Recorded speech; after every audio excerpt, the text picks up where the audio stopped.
Halo teman-teman, selamat datang di Value Stock. Hari ini saya akan bahas analisa fundamental saham BSD kuartal kedua tahun 2023. Oke, ini disclaimer-nya. Yang pertama, ini merupakan sharing analisa fundamental, bukan ajakan beli jual ataupun suatu saham, dan keputusan investasi ada di tangan teman-teman selaku investor.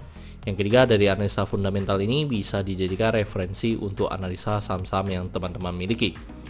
Oke, pertama-tama kita masuk ke analisa bisnis dari saham BSD ini.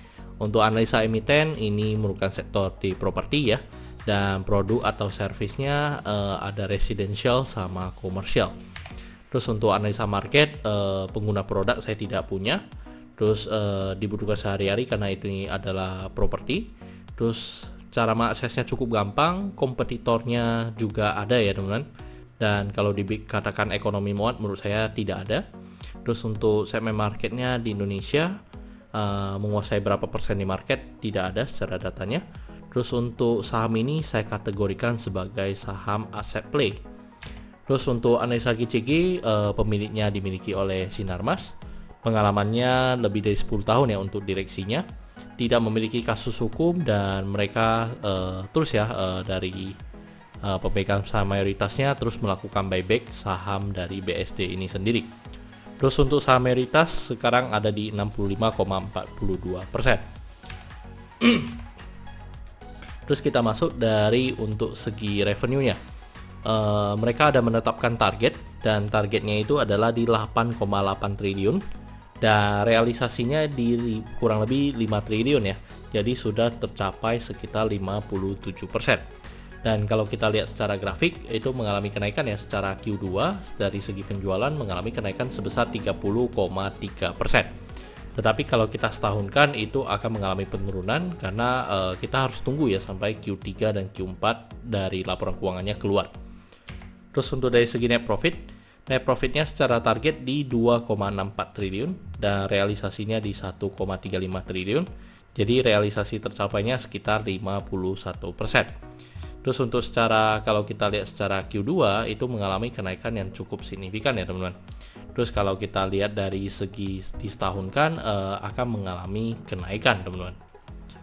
Terus kalau kita lihat dari segi aset, untuk asetnya mengalami kenaikan dan kenaikannya sekitar 4%, dan mereka memiliki deposito ya, depositonya di 13 triliun dengan bunga 1,69. Jadi pendapatan bunganya sekitar 221 miliar. Terus untuk dari segi hutangnya juga mengalami kenaikan dan kenaikannya 1,1%. Terus dari total hutangnya yang berbunga ya itu 24 triliun. Habis itu persen bunganya di 3,29% dan totalnya di 795 miliar yang harus mereka bayar ya, atau beban bunganya mereka. Dan teman-teman lihat kalau dari total hutangnya di sekitar 27 triliun ya ini pembulatan ribuan, pembulatan jutaan. Jadi ada sekitar 24 triliunnya yang hutang berbunga teman-teman. Terus untuk dari segi modalnya mengalami kenaikan juga, dan kenaikannya di sekitar 6,1%. Terus kalau kita lihat dari rasio keuangan, yang pertama dari net profit margin. Untuk net profit margin itu di 24,03%. Untuk dari segi PER-nya di 9,04%. PV-nya 0,61, DR-nya di 76,8%. Walaupun tadi memang banyak hutang berbunganya, tapi memang sebenarnya cukup wajar ya di saham sektor properti ini. Terus untuk ROE di 6,78%, ROA 3,56%, tidak ada bagi dividen. Dan secara cash flow, operating dan investing negatif, dan financingnya positif. Jadi mereka ada melakukan penambahan hutang ya. Terus untuk dari catatan, kebijakan DPR atau dividen PO rasionya tidak ada. Untuk land banknya yang tersisa untuk BSD itu sekitar 3.826 hektar. Untuk recurring income-nya hanya 14% dari omsetnya mereka.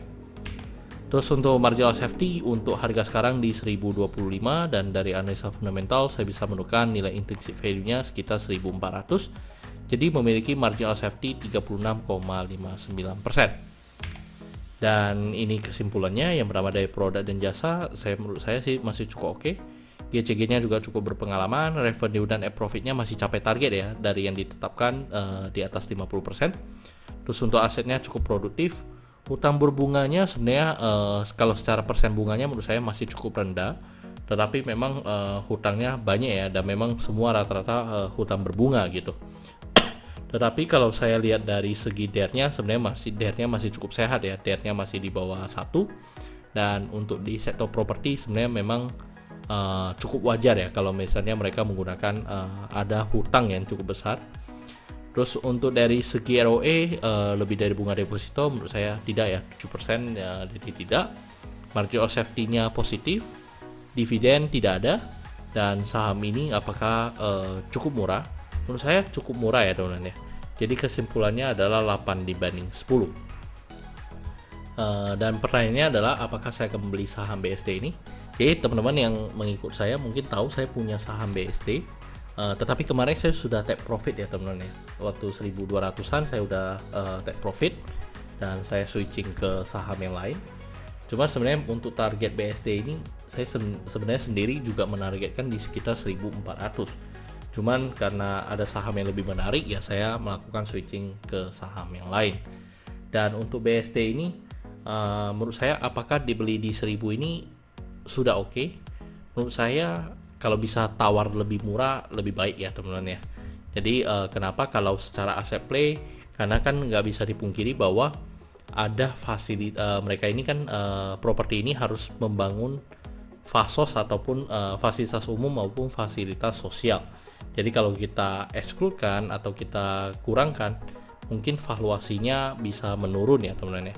Jadi lebih bagus kita memiliki margin of safety yang lebih besar. Karena dalam satu sisi juga saya melihat dari segi hutangnya teman-teman, yang dimana hutangnya rata-rata berbunga. Jika mereka tidak memiliki omset ya di bulan-bulan tertentu, bisa menjadi resiko ya, atau dari segi net profitnya tidak begitu bagus. Jadi dari kinerjanya akan mengalami penurunan. Jadi untuk sektor properti ini biasanya saya memiliki margin of safety yang jauh lebih besar. Oke teman-teman, saya rasa cukup sekian untuk video kali ini. Jangan lupa untuk like dan subscribe. Jangan lupa juga untuk follow saya di Instagram saya di royken13. Dan teman-teman bisa join grup Telegram saya di Value Stock. Untuk linknya teman-teman bisa dapatkan di kolom deskripsi. Dan teman-teman bisa join kelas saya atau berminat untuk belajar value investing lebih dalam, teman-teman bisa mengunjungi website saya di valuestock.id. Oke teman-teman, see you in the next video. Bye-bye.